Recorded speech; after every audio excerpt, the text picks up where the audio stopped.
Welcome. In front of me is a SONY Xperia XA1 Ultra, and I'll show you how to enable Google Backup. So to get started, open up Settings, and once in Setting, go down to Google, and you'll see Backup right here. So tap on it and enable it, and from here, tap on Account, assuming you don't have one, input it in. And we'll put in email or phone number, depending. I'm gonna use an email, so it's gonna be, and now I'm gonna put in the password.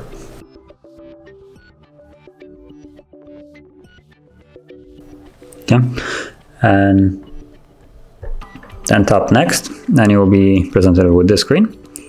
So here, confirm to the terms of service of Google. So I'll tap on agree.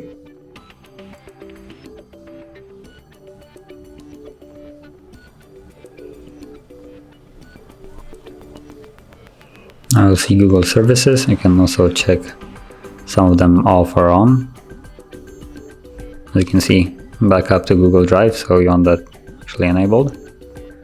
Tap on OK. And now it's on. And from here, you can also select, so now on. You can select what you want to be backed up to Google and what you don't want to. So you can just simply tap on it and then flip the switch to disable it. So that's how you enable Google Backup. Now, if you found this video helpful, don't forget to hit like, subscribe, and thank you for watching.